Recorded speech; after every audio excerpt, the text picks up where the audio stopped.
Comment Satan fait obstacle à nos prières. Combat dans le royaume céleste. Par John Mullinde. Je veux vous parler, à partir d'un témoignage de quelqu'un qui a été sauvé, quelqu'un qui a été au service du diable. Et quand cet homme a donné son témoignage, ça m'a fait un tel choc. Je ne voulais pas y croire. J'ai dû me tenir 10 jours devant le Seigneur, dans le jeûne, en lui demandant, « Seigneur, est-ce vrai ?» Et c'est à ce moment que le Seigneur a commencé à m'enseigner sur ce qui se passe dans le domaine spirituel, quand nous prions. À sa naissance, cet homme a été consacré à Lucifer par ses parents. Quand il était encore dans le ventre de sa mère, ils ont fait beaucoup de rituels pour le dédier au service de Lucifer. À l'âge de 4 ans, il a commencé à exercer son pouvoir spirituel. Et ses parents ont commencé à avoir peur de lui. Quand il a eu 6 ans, son père l'a confié à des sorcières pour qu'il soit formé. Et en 10 ans, il a fait de grandes choses dans le royaume du diable. Il était craint des sorcières courantes. Bien qu'il soit encore un jeune garçon, il était déjà terrible dans les choses qu'il faisait. En grandissant, il est devenu un jeune homme d'une 20aine d'années avec tellement de sang sur les mains. Il tuait à volonté.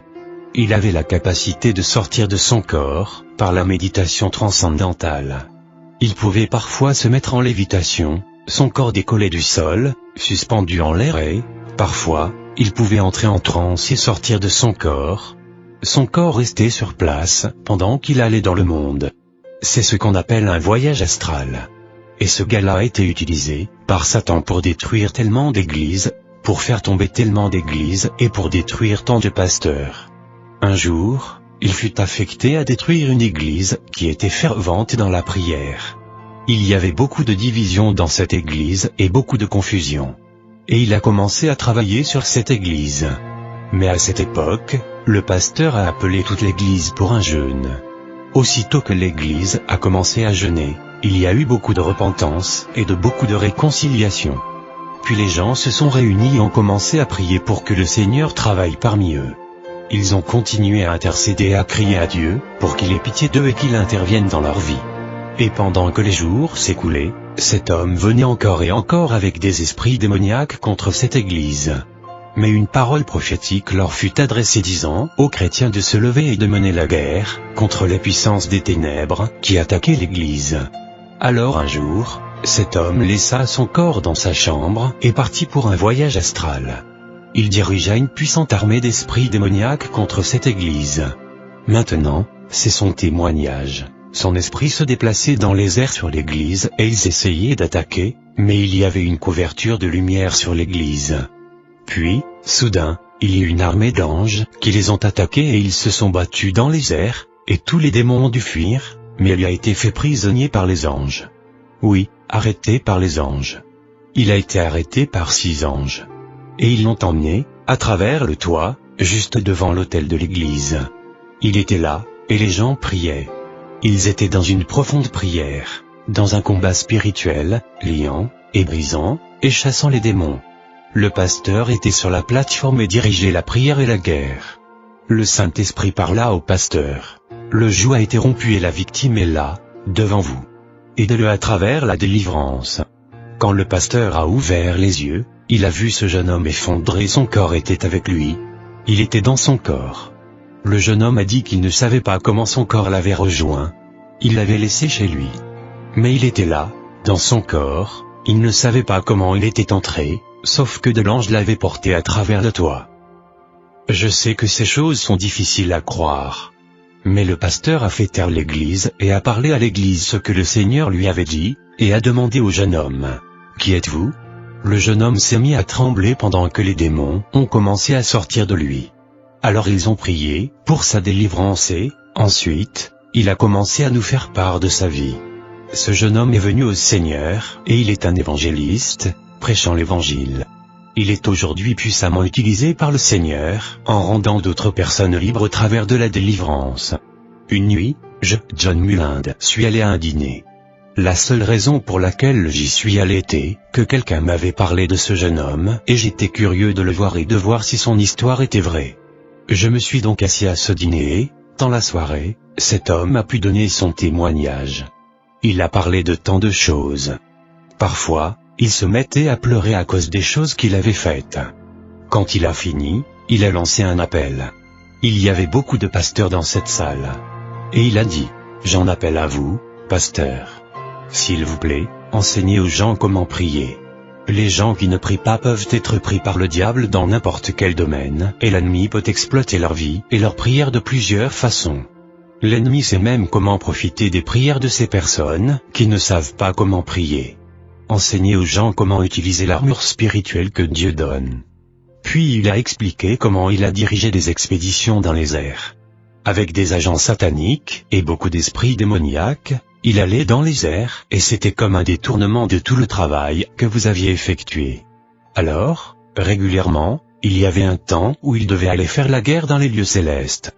Et il a dit que, dans les lieux célestes, dans le domaine spirituel, quand l'endroit est recouvert par une couverture de ténèbres, cette couverture est si épaisse qu'elle est comme de la roche. Et elle couvre toute la région. Et ces esprits sont capables d'aller aussi bien au-dessus qu'en dessous de cette couverture. Et à partir de là, ils influencent les événements sur la terre.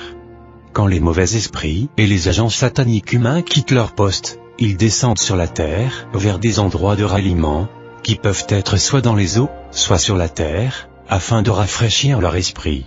Et comment font-ils pour rafraîchir leur esprit? Avec des sacrifices que les gens font sur des autels. Ce peut être des sacrifices dans la sorcellerie ouverte, des sacrifices de sang de tous types, mais aussi des avortements, et aussi des guerres, et des sacrifices humains, et des sacrifices d'animaux. Il peut s'agir de sacrifices de débauche où les gens entrent dans des perversions sexuelles de toutes sortes. Et tout cela donne de la force à ces puissances. Nombreux sont les différents types de sacrifices. Il a dit que lorsque les agents sataniques sont en place dans le royaume céleste et que les chrétiens commencent à prier sur la terre, les prières des chrétiens leur apparaissent sous 3 formes.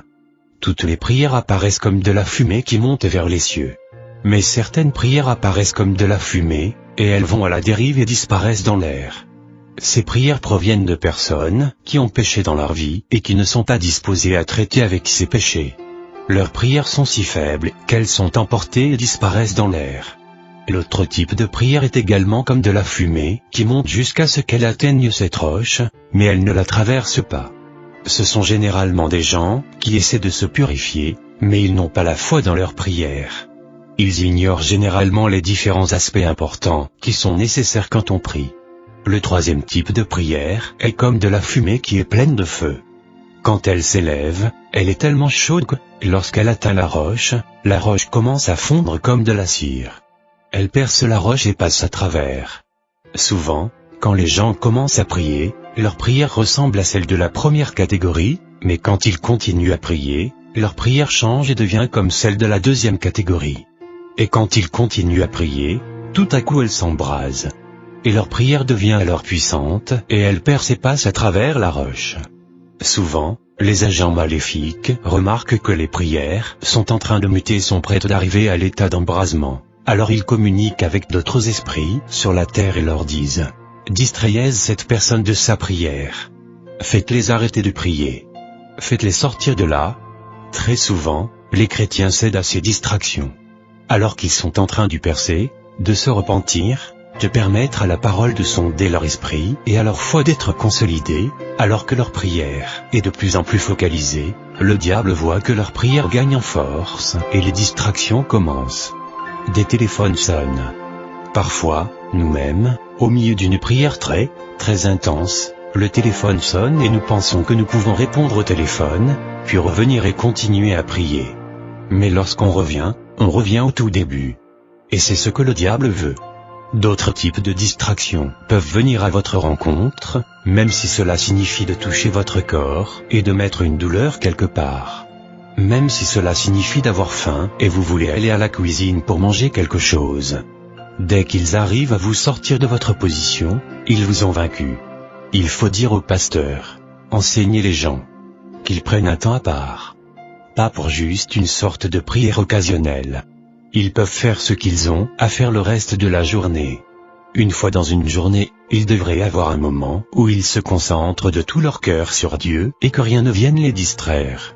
Et quand les gens persistent dans ce genre de prière, s'ils se laissent inspirer par l'esprit et continuent, quelque chose se passe dans l'esprit.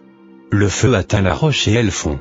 Et cet homme a dit que lorsque la fusion commence, il fait tellement chaud qu'aucun esprit démoniaque ne peut le supporter. Aucun esprit humain ne peut le supporter non plus. Ils prennent tous la fuite. Ils s'enfuient tous. Et il se produit une ouverture dans le domaine spirituel.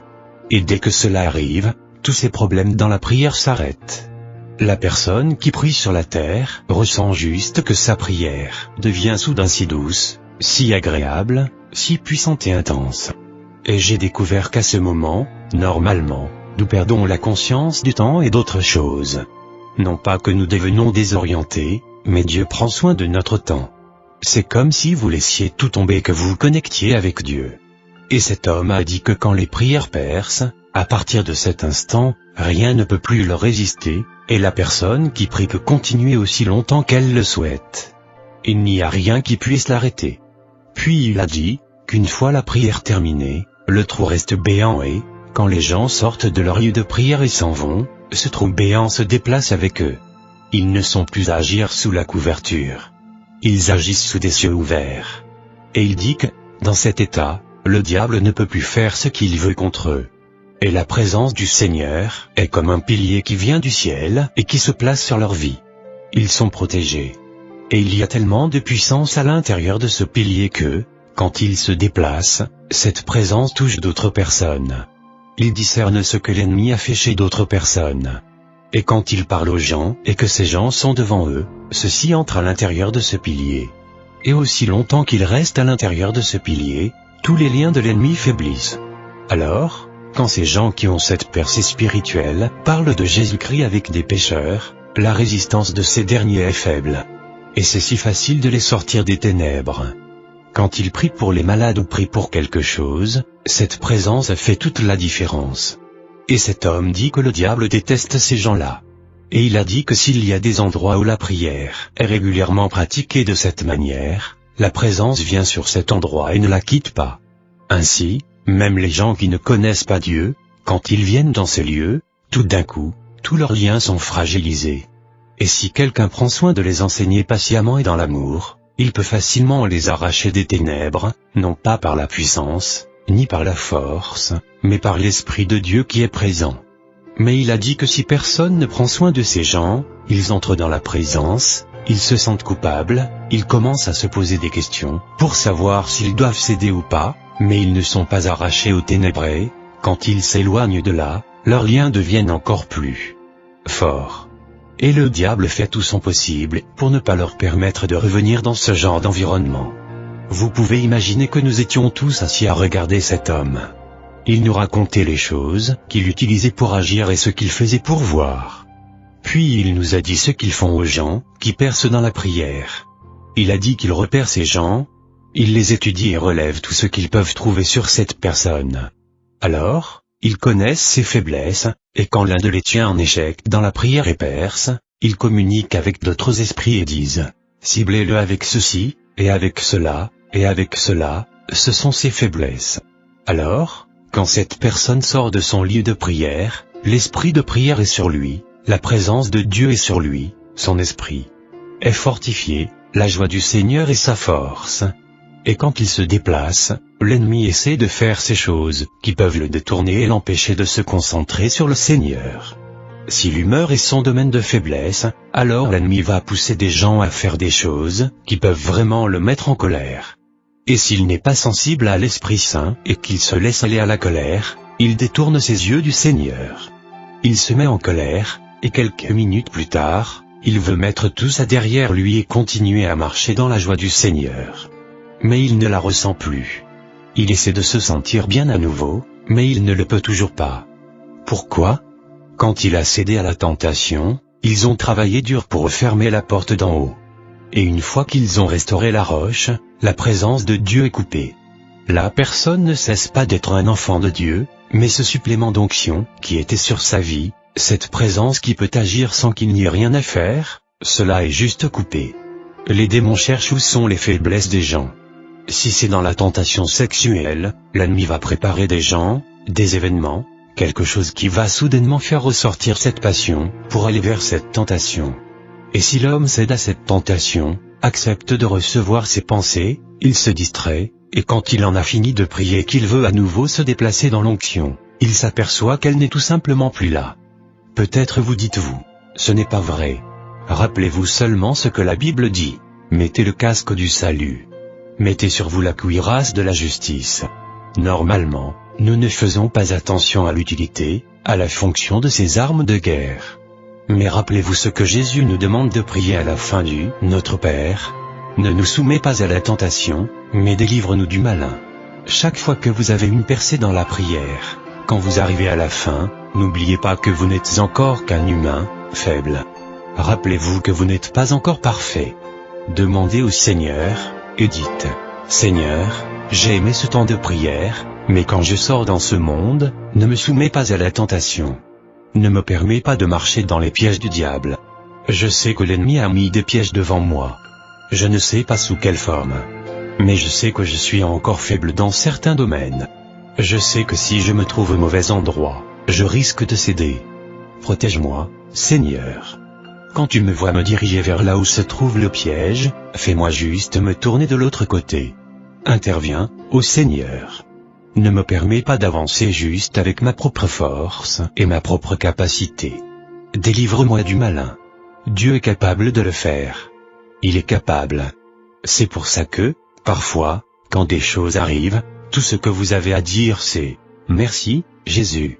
C'est pour ça que l'apôtre Paul a écrit dans 1 Thessaloniciens 5, 18. « Rendez grâce en toutes choses, car c'est à votre égard la volonté de Dieu en Jésus-Christ. » Certaines choses ne sont pas bonnes. Elles peuvent être douloureuses. Et nous nous demandons pourquoi Dieu ne nous les permet pas. Si seulement nous savions qu'il ne fait que nous sauver de ces choses, nous le remercierions. Quand nous apprenons à faire confiance au Seigneur, nous le remercions en toutes choses. Bien-aimé, je ne sais pas s'il faut aller plus loin, parce que je ne veux pas commencer quelque chose que je ne pourrai pas terminer. Permettez-moi juste de passer à l'étape suivante. Cet homme a dit que quand la prière perce comme ça, la réponse arrive toujours. Il a dit qu'il ne connaît pas un seul cas où la prière a percé et où la réponse n'est pas arrivée. Il dit que la réponse arrive toujours, mais que, dans la plupart des cas, la personne qui a demandé n'arrive jamais à avoir cette réponse. Pourquoi? À cause de batailles dans les lieux célestes. Il dit que pendant le temps où ils réussissent à couper la liaison avec le ciel et à restaurer la roche, ils regardent cette personne et ils attendent parce qu'ils savent que la réponse est définitivement reportée. Et puis cet homme a parlé de quelque chose qui a vraiment ébranlé ma foi. C'est à cause de ce qui suit et qu'il a partagé avec nous que j'ai fait un jeûne de 10 jours pour demander, « Seigneur, est-ce vrai? Peux-tu me le prouver ?» Cet homme a dit que chaque chrétien a un ange à son service. Maintenant, nous savons ce que la Bible dit des anges en Hébreux 1, 14. Ne sont-ils pas tous des esprits au service de Dieu, envoyés pour exercer un ministère en faveur de ceux qui doivent hériter du salut? Il a dit que quand les gens prient, la réponse arrive dans les mains de l'ange. Et l'ange apporte la réponse, comme on peut le lire dans le livre de Daniel. Puis il a dit quelque chose de vraiment difficile. Si celui qui prie connaît les armes spirituelles et s'en est revêtu, la réponse vient par un ange, qui est également revêtu de l'armure complète. Mais si celui qui prie ne fait pas attention à son arsenal spirituel, leurs anges viennent sans armure spirituelle. Les chrétiens qui ne se soucient pas de cela arrivent dans l'âme. Ils ne combattent pas dans l'esprit. Leurs anges viennent sans leur casque. Quelle que soit l'arme spirituelle que vous ignorez sur la terre, l'ange ne l'a pas non plus quand il vous sert.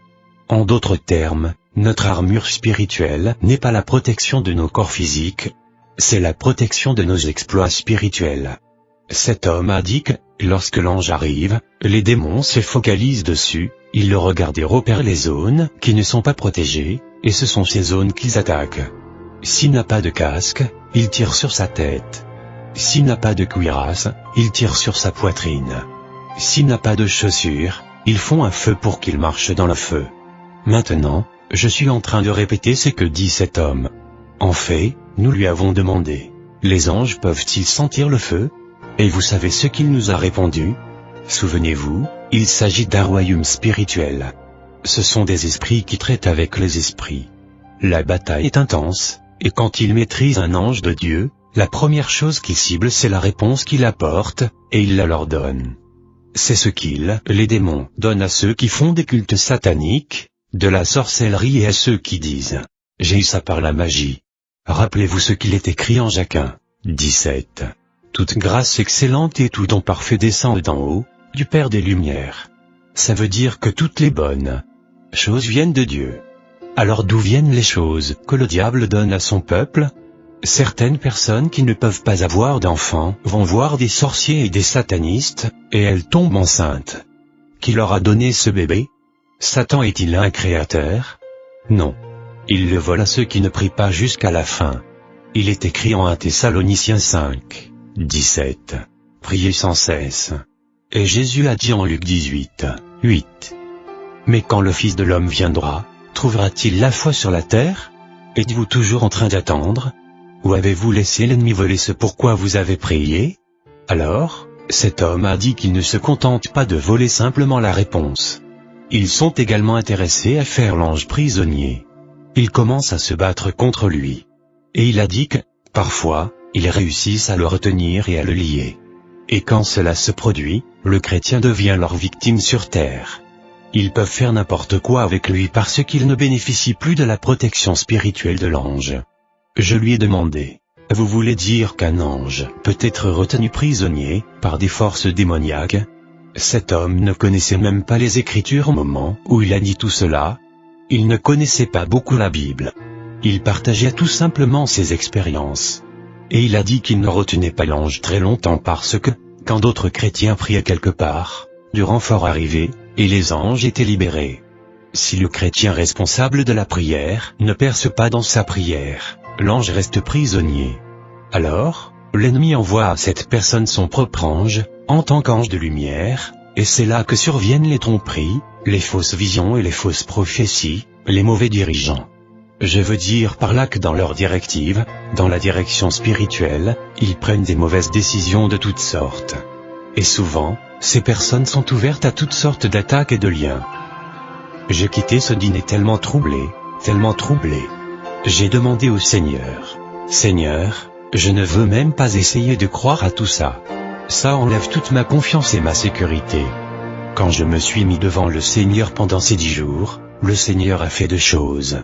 Premièrement, non seulement il a confirmé tout ce que j'avais entendu, mais en plus il a ouvert mon esprit, pour voir beaucoup plus que ce que cet homme n'avait pu nous dire concernant ce qui se passe dans le domaine spirituel.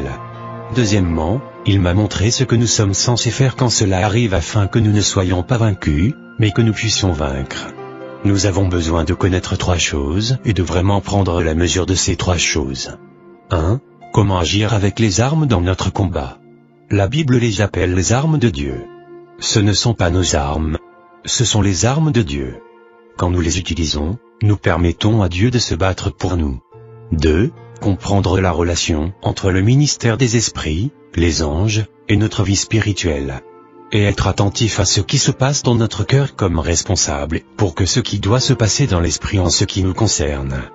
3. Le Saint-Esprit. Le Saint-Esprit n'est pas censé venir en tant que notre serviteur, pour nous servir et nous apporter des choses. Il n'est pas à courir de droite à gauche vers le Père, pour lui faire part de ce dont nous avons besoin. Ça, c'est le travail des anges. Mais il se tient à nos côtés. Pourquoi faire? Nous guider, nous enseigner, nous conduire, nous aider à prier de la bonne façon. Et quand ces choses se produisent dans le domaine spirituel, il nous dit, et parfois il vous réveille dans la nuit et dit, « Prie ». Vous dites, « Non, ce n'est pas encore l'heure ». Et il dit, « Prie maintenant ». Pourquoi? Parce qu'il voit ce qui se passe dans l'esprit. Quelquefois il dit, « Demain, tu jeûnes ». Vous dites, « Oh, non, je commencerai lundi ». Mais lui sait ce qui se passe dans le domaine spirituel. Nous devons apprendre à être sensibles au Saint-Esprit. Il nous guide dans les sentiers de la justice. Bien-aimés, nous devons nous arrêter ici. Peut-être que demain matin, nous pourrons parler de comment avoir une prière efficace, apprendre à faire la guerre dans l'esprit, et comment nous pouvons faire une percée. Comment maintenir notre percée une fois que nous l'avons obtenue. Et une fois que nous apprenons ça, prier devient agréable. Puis, nous apprenons une chose, cette bataille n'est pas la nôtre, la bataille est à notre Seigneur. Alléluia. Nous allons juste nous lever. Regardez quelqu'un dans les yeux, et pensez seulement au nombre de fois où cette personne a pu manquer ce que Dieu avait pour elle.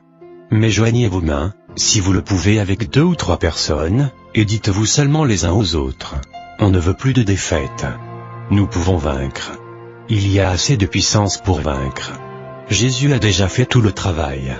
Priez les uns pour les autres, que le Seigneur vous aide à vaincre. Nous ne devons pas perdre. Il y a assez de grâce, assez de puissance pour la victoire. Merci Jésus. Aucune de nos prochaines vidéos. On commence. Sainteté dans ma vie. Oh. N'hésitez pas à liker la vidéo si elle vous plaît, et si vous êtes nouveau sur la chaîne, n'oubliez pas de vous abonner et d'activer la notification pour ne rater aucune de nos prochaines vidéos. On commence. De sainteté, tout le monde chante sainteté, oh. Sainteté, où je désire